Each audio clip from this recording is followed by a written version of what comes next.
All right, so my next question for you, John, is what's been the most difficult decision you've had to make as a business owner, and what did it teach you about leadership?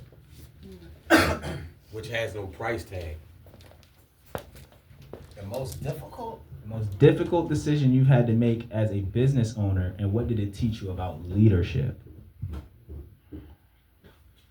Okay, well, the biggest thing is being responsible for people. I'll start it there. Being responsible for people, which means, and that's not with this store, that's with JGP. So there's a cast that could be from 30 to 50 people. So I have to manage those people. And then sometimes people that were supposed to pay me didn't pay me. So I've had to tell people I can't pay them without telling them why, because that meant throwing somebody else under the bus, and you just can't do that, even though it was wrong. So I have to take those hits, and that's happened a couple times.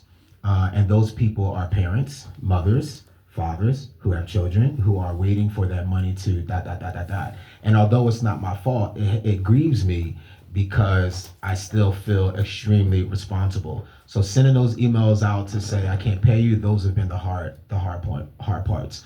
But I'll also say anytime I had to bite the bullet as the person in charge to relay any kind of message to somebody, that's the hard part. Because somebody got to do the dirty work. Somebody got to do the thing. And even with the cast, let's say you all are a cast, and you would assume that everybody going to, maybe not get along, but just come do your lines and go home. But like y'all got beef with each other, they got beef with each other, and they got beef with each other. The other right. Day. And then now he's sleeping with this person, and it's a free country. You know what I mean?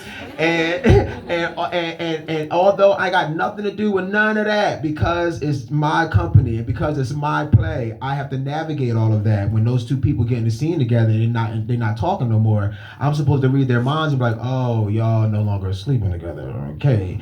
And this is now my problem, and then this person doesn't show up and all those kind of things. So managing a community of people, now mind you, I was 19 when I started, so 19-year-olds and then 20-year-olds and 21-year-olds. So your problems at 19, we all had. But we just had to do that around each other. So going through each stage of development as a teenager and a young adult with all the faculties going on in my body and my mind and my heart and everybody else's, and having to manage that and travel and tour was difficult. Because like I said earlier, I didn't know that I was functioning in a space of not being whole and healed. What 19-year-old is, right. You know what I mean? But you just don't wait. You got to do it.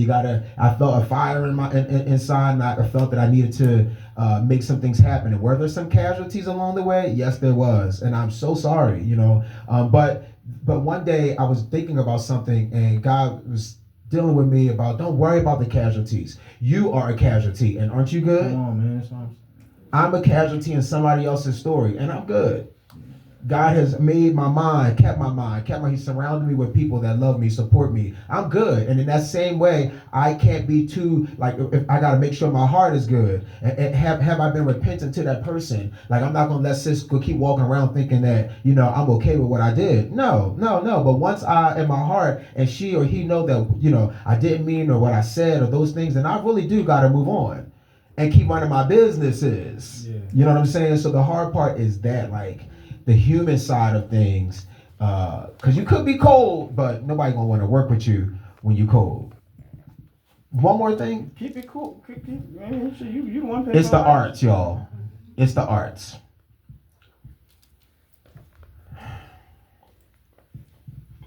Y'all remember I told you I picked up this complex of being a voice for the voiceless, right? Because of what was going on in my home. That then turned into, I'm not going to let my homies be out here playing themselves. So if my homie says something stupid in my space, I'm like, no, I'm not offended, but I can't have you going out there saying that same dumb thing outside. It's funny in here, but it can't be funny out there because you're a reflection of this whole circle. You know what I mean? And so I began to, in those kind of things, being that guy. You know what I mean? Saying, you said, what about sis? You can't do that, bro. You can't say that about her, then expect her to yada, yada, yada. Or just saying, being that person, that's the hard part. That's the hard part. And I said the arts because People have grand ideas of the arts. But if it's my thing, mind you, my song, my play, my movie, my film, I got to tell you when you are amazing. And I got to tell you when you're not. And a lot of people are not in the space to be told when they're not. But if you have never done anything before, why are you not in the space to be told that you are not? Remember I talked about artists? If you never took an internship, you skip the process of hearing critiques. Yeah. You skip the process of getting feedback. And the first time somebody challenge you, you ready to shut down and turn on and put on your monkey suit and be like, who you think you are? No. Have you ever met a director? Have you ever been under a boss? You know what I'm saying? And that's what I see in this city about the arts. And that's the hard part. People have the heart for the arts, but no brain. Yeah, no brain. A heart for art, no brain. And then when they meet somebody like me, because they're not willing. Listen, how many of you are willing right now as an artist in the room to drop what you're doing and go to school? You're probably not. You know what I mean? But you got to find somewhere or somebody to challenge you. Listen, you know who you need on your team? Somebody to combat everything you're saying. You need a devil's advocate. Yeah. The big companies have people on their team to say, okay, no, that ain't gonna work, or just to challenge it, and not for me to think that, you know, oh, you always saying no, but I'm tired of yes people. Yes people. That yes people is your mom telling you, baby, you can sing. No, you can't. Mm-hmm. No, you can't. Baby, that business is good. No, it ain't. You ain't got no business plan. You ain't never heard of a budget. You ain't never sat in under nobody. You don't look at Instagram and think that you are everybody out there, and you are becoming what you see, not realizing that they are failing and struggling just like you. You never took a class. You won't take a class. You won't learn nothing. You got no discipline. You got no commitment. But somebody's supposed to challenge you and ask you about what your goals are, and you can't answer it, and then you feel some kind of way. You got to listen, if you live 80 years on this life, I don't think there's anything wrong with taking 6 months to sit your ass down and learn in a space of humility. Amen. And I think it's appropriate to do it between 20 and 30. Yeah. Right. So I always say I can speak this confidence because I'm confident that I'm humble. Right. I can say what I need to say because I've had more critiques and more feedback and more no's than I can. Listen, this space is going down in 30 days. I know a no. I know a no. I know a no. And that's why I can be this bold. And let me tell you something. When you're pushing 40, here's the lesson, y'all. You can do some things. You can say what you need to say. And you don't have to be what you've been before. And 20-year-olds that aren't willing to hear it, remember you were 20? Skip them and keep it moving. Because they're going to watch you and they're going to watch me skip away. And they're going to be like, oh, that's how you skip away? Yes. Everything I do is a lesson to somebody who's watching. So I don't have to explain. I'm explaining this because he's asking me. But I don't have to explain anything to anybody. I do when it's appropriate because I want to help and serve because somebody helped and served me. Yes, sir. Okay, so it's all intentional. I don't have to prove anything to anybody. You know why? Because nobody is in here daily buying these clothes. I'm closing. I don't have to prove anything to anybody. Nobody owe me nothing. I don't owe anybody anything. So what I say comes from not hurt, not pain, but from experience. Yes, I've been on the high mountaintop and I've been in the valley low. And nobody's got me there or there. Yeah. You know what I mean? I'm the consistent. I'm the constant. So I'm telling you what makes people grow. I hope y'all can walk away with getting the help you need. I'm not talking about mental and emotional. I'm talking about in your career, in your profession. Yeah. You know what I mean? In your business, you don't know how you are not, how much you're lacking by just not asking the right questions. You know what I mean? You think you'd be like, oh, I'll raise $1,000. You know you can double that if you just ask somebody to help you. You know what I mean? What I heard this year about this is the year of collaboration. Lies. Nice. Nobody's really down to collaborate. You ain't ready to collaborate with me. Okay. You know what I mean? Because you know how I work. Yes, sir. You know what I mean? And you should expect that. I've been here for 20 years. Why would you walk into ready to collaborate with somebody and think that they're less than? No. Yeah. Collaborate with people that are better than you or grandier than you or doing something that you can't do. And while you're collaborating, learn and build relationship. But this thing that goes down is a cancer. Everybody think that everybody's getting ready to steal something. What do you have that other people want? Like, let's be real. Everybody got their own ideas and everybody got trauma and something going on. The time that they spend and you think they get ready to steal your idea, they trying to survive. They trying to feed their kid. Nobody's out to steal your shit. You know what I'm saying? So I think that's the lie. That's more the truth is insecure and fear. All right? So we're not afraid in collaborations, we're not afraid of people stealing our stuff because your stuff ain't that good. Remember when I told you that story, I said, like, I just don't want to go in the room and people looking at me a certain way because I came from this background and people used to shoot me down and I grew up and John said, TJ, you my dog, so I'm going to keep it a bean with you. Ain't nobody worried about you like that much to even be considering all of that when you walking in the room. And if somebody is, what you just said, that's the trauma and the grief that everyone walks with, and they got to prioritize that on their time, not mine, right? So that was something that, like he said, some people would hear that and be like, no, I'm not talking to that nigga no more. He said, I don't matter, right? They just internalize that so negatively, but he was trying to protect me from myself. He's like, man, you letting yourself down when in reality, like you said, people are looking for you to serve and serve you. You know what I mean? Learn, and you can learn something too.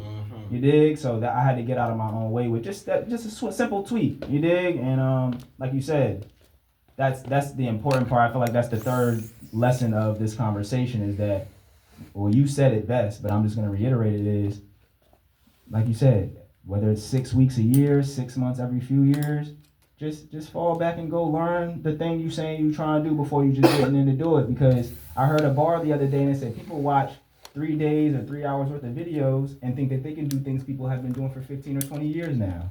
People will watch 5 YouTube videos and be like, oh, I can do that. He did it for 20 years, worked at a company for 5 years, went to school for 6. You watch 3 videos, you could do it too. And that's such an insult to the people who you just learned from and who have dedicated their lives and maybe have lost a lot in their life to be in the position to just give you that free YouTube vibe, right? So I'm gonna move to my next question. In what ways do you see Here's the Cool Stuff, in what ways do you see Here's the Cool Stuff not just as a store, but as a movement? And what legacy are you intentional about building through it? Now, when you answer this one, you can talk also like maybe JGP as well, because I know they both have 2 different, roots to the seed of why you do them. And I know JGP is more integral to what's like a movement. You mentioned it like with the cast members and just how you hold space and create community and stuff.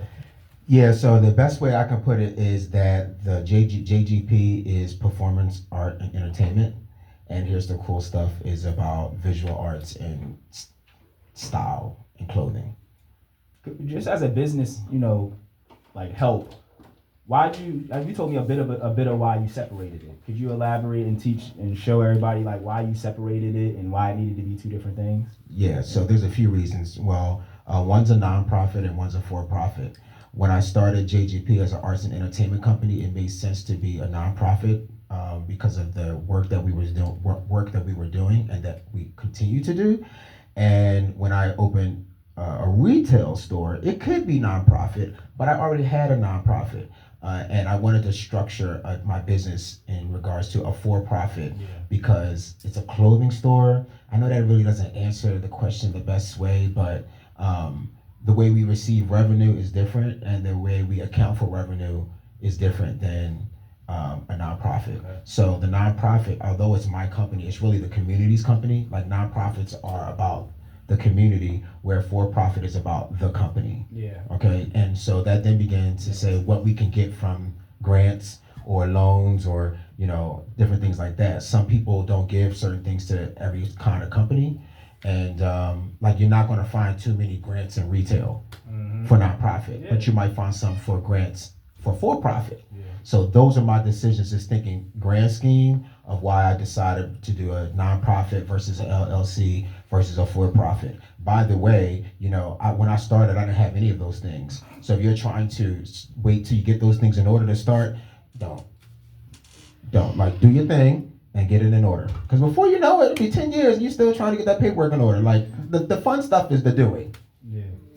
And, part of what you just said that I had to reflect on, I came to this understanding maybe a month or 2 ago when I was at the park, and I'm like, I'll even go back a step before that, because I was witnessing what you were experiencing doing community work, and I was like, John does, you know what, I'm going to be more specific. I seen one of John's documents, right? He has a document that has like JGP and here's the cool stuff. And it's like all these companies and all these open folders with more files and folders inside of them.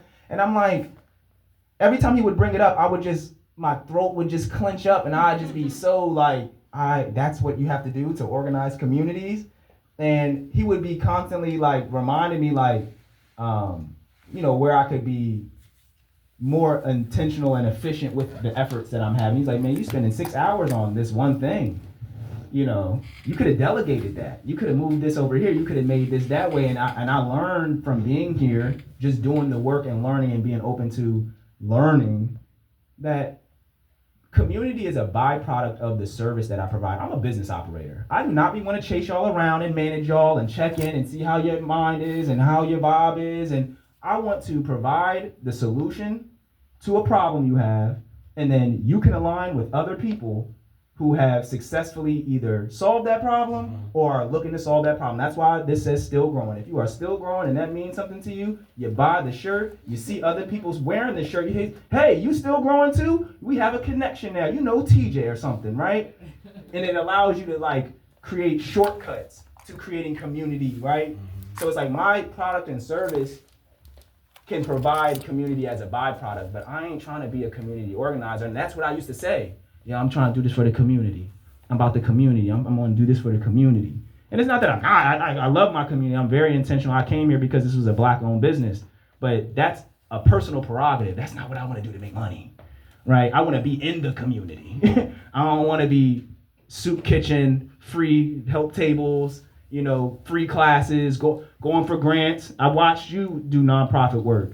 A lot of that shit work on grants. And I'll be honest with y'all, I can't stand the people who have to provide that stuff. I'm not always into what the politics or the policies around why they giving you that money and who you got to serve just to serve who you want to serve, right? There's so many nuances to it. So I appreciate you mentioning that part about just distinguishing the difference, because oftentimes, especially with being in the arts and the crafts and the music, you start thinking like, you start being all like community driven and you start hearing it and everyone saying it, and you got to really realign and reassess who you are and all of that. So that's just one thing I wanted to add. And my last question for today, and then I'm going to let y'all ask some questions too before we get up out of here. How do you balance staying culturally relevant with staying true to your original values, especially in a rapidly changing creative economy? Now I want to dive a little bit deeper into that, because I know that you're very intentional about being a man driven by his faith, right? And being intentional about having God in your life. But then you also run a business, and that business existed prior to social media. So that's just context to what I mean by that question, because it can sound a bit vague, or it can, be loose in its terminology. You have values that you're steeped in. You have a business that requires bills to be paid. And there's a landscape that's forever changing in order for that bill to be paid. How do you navigate that? What is the essentials to what you've done in that effort and in that experience, as you mentioned? This sounds so cliche. I know what you're gonna say, but I have continued. One word comes to mind, and it's authenticity. You don't have to worry about a trend. You don't have to worry about somebody passing you or being left behind if you are yourself and you are present with where you are in that moment, in that day. You know what I mean? Yeah. That's the answer. So I have always, when I write music or write a script, if I give way to what's happening right now, what's trending, oh, I'm done. I might as well go to bed for 3. I might as well hibernate like a bear for the season, because it's a wrap. Once I start asking questions about my own, what? No. I want to be, let me sit down and just create. You know what I mean? And just, and that's my process. Everybody has their different processes for whatever, but mine is, if I think too much, it won't get done. Okay. You know what I'm saying? So what comes out of me in that moment, that's relevant. How do I know? Because it's today, and I'm me, and this is the moment. So it's relevant. And it's always worked that way. And if you stay true to that, your tribe will find you. Everybody ain't gonna like your stuff. That's number one. So with that in mind, let's just skip the crap and let me just be myself and find out who likes me. So I want to give you an opportunity to give any closing remarks, or any sentiments or any questions you have for me. But if not, or after that, I want to at least get 3 questions out of y'all because I'm ready to go home. So, did you have anything else you wanted to say, or you wanted? Well, one, happy birthday, bro, again. Yes, this is a testament to, what you do add to this space. And I share often with you, like one time, y'all, many years ago, you said social media, but I was around before texting. You know what I mean? Yeah. So. Oh, with JVP, I do. Period. Like, just in life, okay? I was around before texting was a thing, and so when texting became a thing, it was all the rage. And so I can remember hitting, not everybody up, but just checking on some of my friends. Like they would check, well, people weren't doing too much, but I'd be like, hey, just checking in, how you doing? And one time a male friend said to me, oh no, I'm lying. It's been so long I made that up. What happened was I read it on a status. A male friend of mine wrote it on his status. Now, I don't know if he was talking about me, but he said something about men checking on men is weird. Right? You know what I mean? You understand that sentiment? Yeah. And I was like, oh gosh, like, was he talking to me? Like, how many guys are saying, hey, are you good? You know what I mean? So that created a complex. He said that at the right time in my life. Meaning where it could attach itself to something weird inside my body. And so I struggled with, and I already said I had the complex of speaking up for people. So that dynamic, speaking up and not saying it or it was just like hell on earth, like fighting myself every single day to fit in, but also stay true to what was happening inside of me. And so that kind of transpired into this piece. I want to say, like, breaking the mold. Like, I just had to be myself. Like, suppression caused depression. Yeah. So, and being quiet and being silent and not doing what comes to me caused me to, what is that called? Implode. Like, implode. Yeah. You know what I mean? And so I was bleeding inside, and then it happened outside. Yeah. And so I was blessed to go through that early on, so I don't have to do it at 40, 50, and 60. You know what I mean? So I could do it in my teens or in my early 20s, and they'd be like, oh, he young, you know what I mean? I'm thankful for that. You know what I mean? So I did it, and now I can be really a treasure and a blessing to other people and be like, you don't have to go that route. And I guess if there was some advice I would say, it would be what you did. I spoke on it earlier about helping and serving and about collaborating. When I was sitting with you, I was able to see his process and to be able to say, what you're doing for 6 hours could take you 20 minutes. But if he was not sitting next to me, I would have not seen that, which means he would have continued to do this work and make it a part of his infrastructure and foundation. So his whole business will have nothing to do with efficiency. Right. So he would be failing before he began. And I could look a month later at him rolling like, what's wrong? Why am I not? So I'm telling that story just to paint, like, what are you doing for 6 hours? That could be 2 hours or 2 minutes, but you just won't be around somebody. You know what I mean? How long are you going to do it on your own? Okay. And I know I'm speaking to somebody in here. I don't know who you are, but it doesn't take anything away from your vision, your goal, your life, and your plans and your identity to get up under somebody for a couple minutes and learn how to budget your job. Okay. Because what this brother did say is that he's not a part of, he wants to be in the community, but he has a business and he needs to be able to equate for everybody that walks up at a door. Yeah. You know what I mean? Some of you are throwing events and you've never written a budget before. Why? I had a sister come in here running a company. She was always late. I said, I know your company sucks. I know your company won't be around for a long time. And I know that you're going to be one of those people where people are going to talk about you and you're going to hear it as this ain't meant for me. No, it is meant for you. But you're going to hear what they're saying as the wrong thing. No, they're right. You do suck at what you do. But you have never taken the time to really, really learn. Now, you are needed, y'all. You are needed. But needed don't mean run out there and throw yourselves out in the woods. Right. That means prepare. Where is your preparation? That prepare yourself, because what's rampant out here is the spirit of offense. What I mean by that is you're going to get offended real easily. So it's just natural. So don't put yourself out there to be offended. They're going to come. But when they come and say you ain't worth shit, you got to be able to be like, oh, no. I did the work. So I know I'm worth shit. You ain't worth shit. But if they say it now and you ain't, they're going to tear your hole because you know underneath it all, you're like, you know what? I didn't go to school for this. You know what? I used a template for my website and I really don't know what's going on. You know what? I don't, You know what? I haven't posted on my, you know what? You know what? I don't have it. You know what? And then you kind of got to deal with the shame of you being out here saying that you all that and you're really not all that. You ain't all that if you're not making a real difference. Now, the real difference is, now I like to do a lot of things. I also want to say, get down to like, the nitty gritty of your mission. I do 8 things. The mission is the same in all of those 8 things. I am me in all of those 8 things. So you can have 8 hobbies, y'all, but you only got 80 years. Like, maybe 90, maybe 100, but you know what I'm saying? You only got 80 years, and each thing you love to do needs attention. Separately, not together.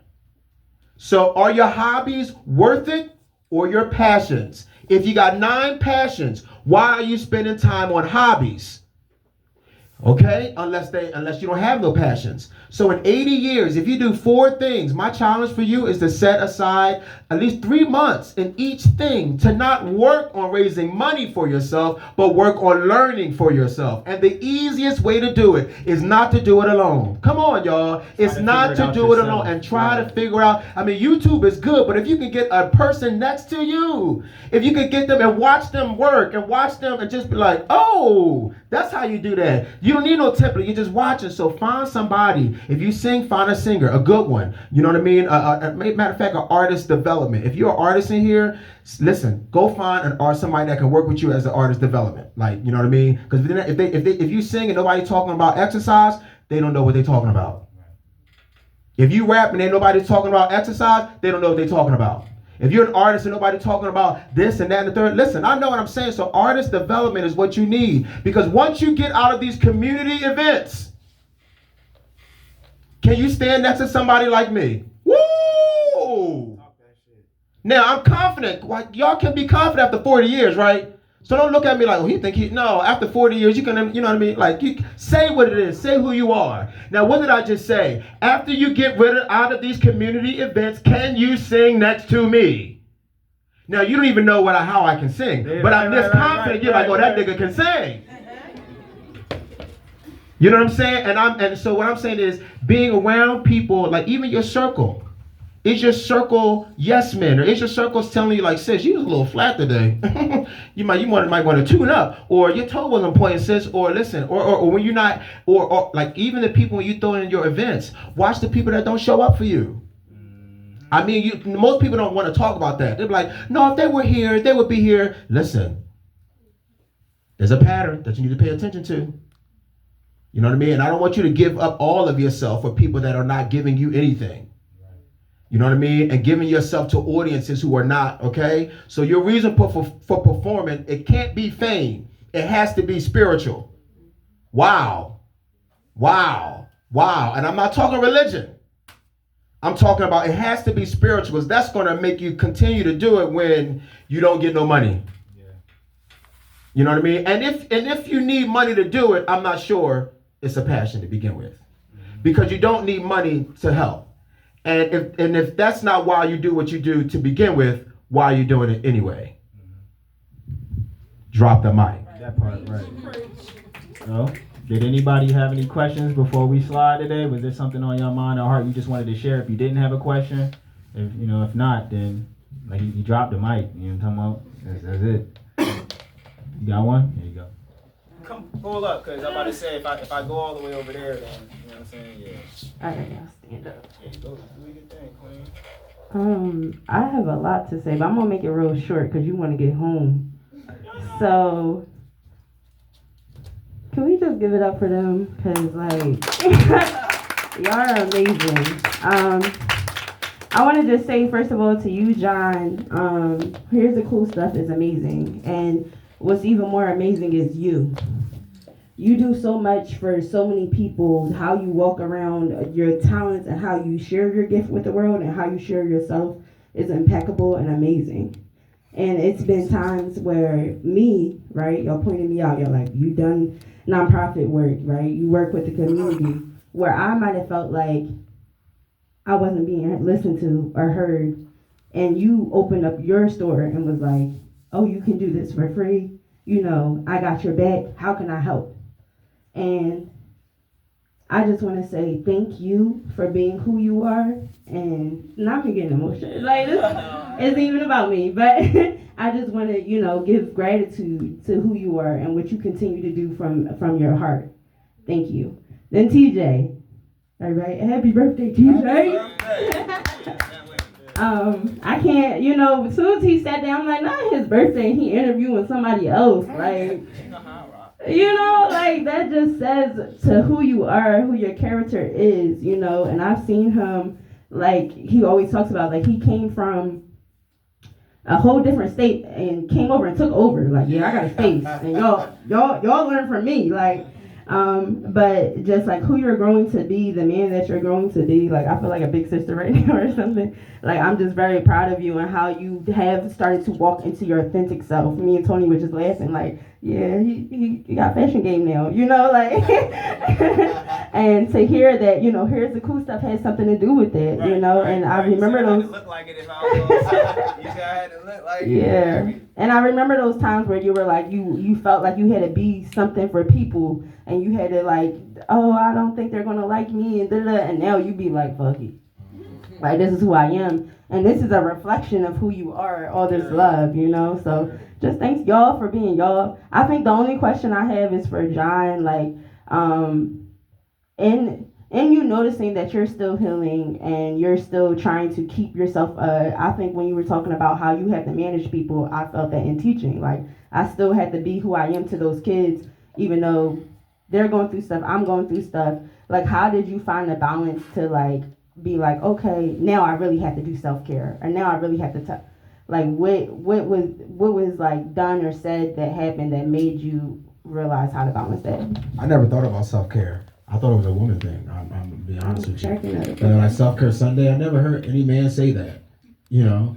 And obviously I know it's not gender specific or sex specific, but, you know, I can't think of one time in my life where I felt, you know what, I need self-care today. You know, it's more like I need to shape up because I got something to do, or, you know, I gotta, you know, I smell my underarms, I need a shower, things like that, or I'm losing weight, I need to bulk up, things like that. But I wouldn't have said that was self-care, although that is self-care. What I will say is that I paid attention to, it's not me, it's something going on. My body is speaking to me. I'm not speaking to my body. So stuff starts showing up. Like, you know, as you get older, you know, you start experiencing tension in different places, or stress shows up in your body differently, out of nowhere. You just be like, one day you be like, oh, I'm tired. You be like, no, I'm not tired. Something else is going on. And you realize it's stress, and you realize it's anxiety, and you realize your breathing is changing. Like, these things happen.